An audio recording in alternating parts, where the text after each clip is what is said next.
Ya, oke, mari kita sambung lagi kelanjutan dari novel Player Who Return After 10,000 Years. Kang Wu pun langsung menghampiri Baek Hwa-yeon setelah menerima kabar jika pedang peringkat legendaris telah selesai. Sebenarnya ada sedikit keraguan di wajah Kang Wu. Ia takut karena prosesnya terlalu cepat, pedang tersebut tidak terlalu baik. Tapi Baek Hwa-yeon menyangkalnya dan berkata, memang biasanya seperti itu.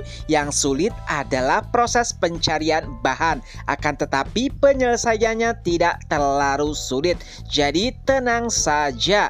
Dan saat melihat status dari pedang tersebut, Kang Wu pun mulai terkejut karena ternyata efektivitasnya lebih baik dari apa yang ia kira. Kang Wu bahkan menjelaskan jika saja ia bisa menggunakannya, pastinya Kang Wu akan memakai pedang itu sendiri. Ternyata hal tersebut sama dengan apa yang dipikirkan oleh Baek Hwa-yeon. Sayangnya mereka berdua tidak bisa menggunakannya karena mereka tidak memiliki status unik, yaitu energi Ki. Nah, setelah berbincang beberapa hal, akhirnya Kang Wu pun memutuskan untuk pamit.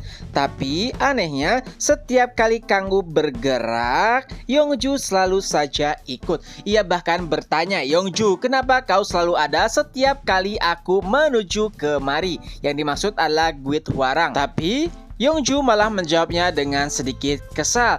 "Kau tidak memburu monster itu sendirian, jadi aku juga ingin tahu pedang apa yang telah dibuat. Dengan itu aku juga bisa menentukan harga di masa depan. Jikalau pedang yang telah dibuat itu melebihi ekspektasi ataupun sangat hebat." Ya, itu bukanlah alasan yang bisa disangkal oleh Kang Wu. Beberapa saat kemudian di depan gerbang, akhirnya rombongan party Kim Si-hoon pun selesai berburu. Saat melihat Kang Wu, Kim Si-hoon nampak sangat antusias dan langsung menyapanya. "Hyung, sedang apa kau kemari?" Tentu saja tujuannya adalah untuk menemui Kim Si-hoon dan memberikannya sebuah pedang peringkat legendaris.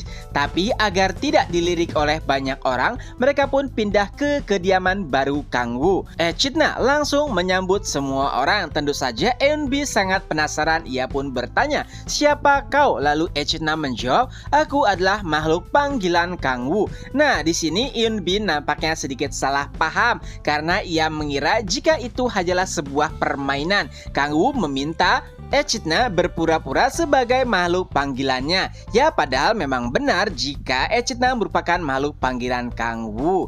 Nah, mendengar ocehan Eunbi, Kang Wu pun memukul kepalanya dan berkata, "Aku tidak memintamu kemari untuk mengatakan hal tersebut. Panggil Si-hoon, ada yang ingin aku berikan kepadanya." Beberapa saat kemudian, Si-hoon pun tiba. Lalu Kang Wu pun menyerahkan sebuah kotak dan berkata, "Ini adalah hadiah untukmu."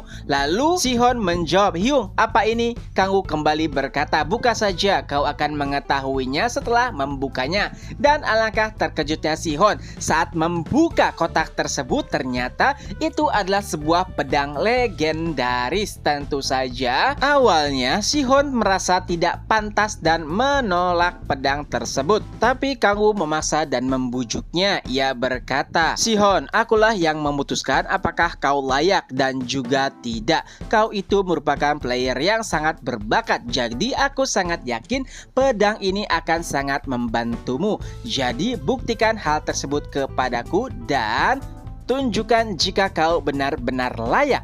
Mendengar perkataan Kang Wu, Si-hoon pun nampak terharu. Ia pun mulai mengatakan beberapa kata yang membuat Kang Wu tidak nyaman. Hingga akhirnya Kang Wu merasa sangat bersemangat. Tak kalah Si-hoon menjelaskan saat berburu di dalam gerbang, ia melihat beberapa tingkah laku aneh dari monster.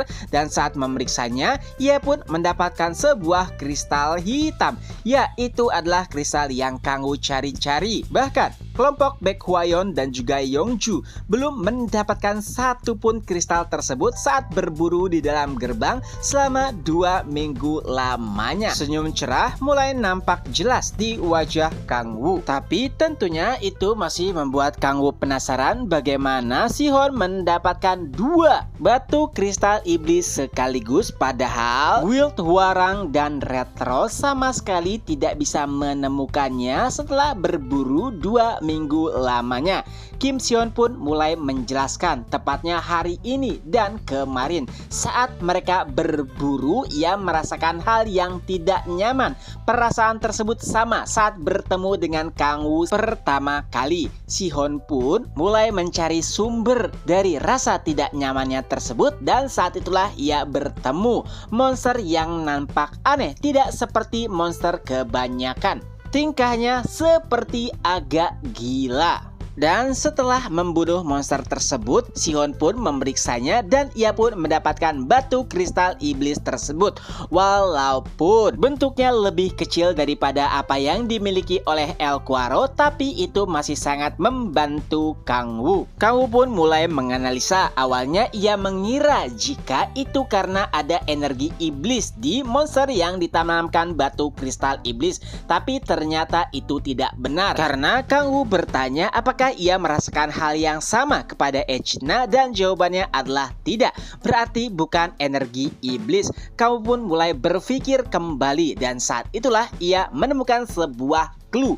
Karena dulu saat Kang-woo mengalahkan Boer dan juga anjing neraka ada notifikasi jika ia telah mengalahkan makhluk yang berasal dari celah neraka. Yang artinya Kim Si-hyun bisa merasakan mereka yang berusaha menghancurkan celah antara dunia dan dunia lain. Sebetulnya itu adalah hal yang wajar karena Kim Si-hyun memiliki status sebagai penerus dewa bela diri dan juga pelindung sistem Gaia. Dan karena monster-monster yang ditanami batu iblis melemahkan sistem Gaia, makanya Kim Si-hyun merasakan ketidaknyamanan atas kehadirannya. Dengan itu Kang-woo pun memikirkan sebuah ide brilian. Tentu saja kehadiran Kim Si-hyun bisa menjadikannya sebagai alat navigasi. Ia pun meminta Si-hyun untuk mengikutinya dan membantunya. Dengan begitu ia bisa merasakan kehadiran para monster yang ditanami oleh batu kristal iblis. Dan dengan itu untuk memastikan apa yang dikatakan oleh Si-hyun, Kang-woo pun memutuskan untuk berburu dengannya. Awalnya anggota party Kim Si-hyun ingin ikut membantu, tapi sayangnya Kang-woo tidak mengizinkan karena gerbang di mana mereka akan berburu adalah gerbang kelas A dan kekuatan mereka masih sangat jauh. Tapi tentunya akan sangat merepotkan jika dilakukan oleh seorang diri. Oleh sebab itulah Kang-woo memutuskan untuk memberitahu segala informasi tersebut kepada Yongju. Oh ya, perburuan itu dimulai besok. Semua orang yang ada di rumah Kang-woo telah pulang ke kediaman mereka masing-masing. Jadi yang tersisa hanyalah Hansol dan juga Echidna. Nah, saat itu Kang-woo berkata kepada Echidna dan juga Hansol jika ia ingin pergi ke Guild Red Rose. Mereka meminta untuk ikut, tapi Kang-woo melarangnya karena akan merepotkan. Dengan itu Kang-woo pun mulai pergi ke Guild Red Rose. Tapi tak lama kemudian setelah kepergiannya, tiba-tiba 12 orang bertopeng merah pun mulai mendatangi Hansol dan juga Echidna. Ya, mereka berasal dari kultus iblis dan berusaha untuk menangkap mereka berdua. Tapi tujuan sebenarnya adalah Kang-woo. Mereka berkata untuk menghubungi Kang-woo jika mereka tidak ingin terluka. Tapi untungnya karena Echidna terhubung dengan Kang-woo, ia bisa langsung memberikan informasi tersebut. Dan tak lama kemudian Kang-woo pun muncul. Ia nampak sedikit kesal dan berkata, "Siapa kalian?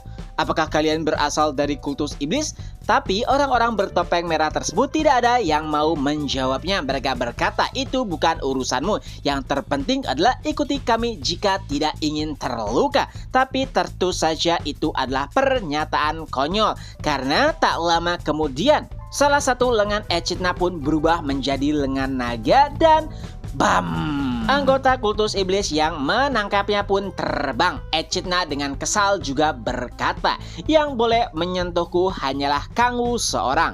Dan chapter pun berakhir. Nah, itulah apa yang terjadi pada novel Player Who Return After 10,000 Years chapter berikutnya. Semoga terhibur. Ketemu lagi di next video. Bye-bye.